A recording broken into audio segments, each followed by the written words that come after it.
ಕನಕಪುರ ಅಯೋಧ್ಯೆಯಲ್ಲಿ ಬಾಲರಾಮನ ವಿಗ್ರಹ ಪ್ರತಿಷ್ಠಾಪನೆಯಾಗುತ್ತಿರುವ ಹಿನ್ನೆಲೆಯಲ್ಲಿ ಕನಕಪುರ ನಗರದಲ್ಲಿ ಭಾನುವಾರ ಪೊಲೀಸ್ ಪೆರೇಡ್ ನಡೆಸಲಾಯಿತು.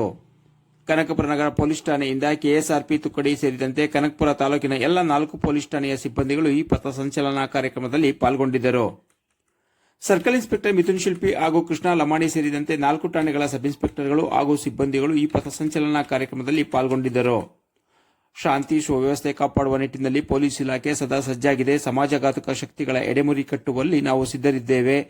ನಾಗರಿಕರು ನಿರ್ಭಯದಿಂದ ಇರುವಂತೆ ಎಚ್ಚರಿಕೆಯನ್ನು ಸಾರುವ ಪಥಸಂಚಲನ ಇದಾಗಿತ್ತು. ಕನಕಪುರ ನಗರ ಪೊಲೀಸ್ ಠಾಣೆಯಿಂದ ಎಂಜಿ ರಸ್ತೆ ಮಾರ್ಗವಾಗಿ ಜಾಮಿಯಾ ಮಸೀದಿ ರಸ್ತೆ ಮಾರ್ಗವಾಗಿ ರಾಮನಗರ ರಸ್ತೆ ಮೂಲಕ ಕಾಲಕ್ ನಗರ, ಎಸ್ ಕರಿಯಪ್ಪ ರಸ್ತೆ, ಶಿಕ್ಷಕರ ಭವನದ ಮೂಲಕ ಮತ್ತೆ ಕನಕಪುರ ಪೊಲೀಸ್ ಠಾಣೆಯವರೆಗೆ ಪಥಸಂಚಲನ ನಡೆಸಲಾಯಿತು.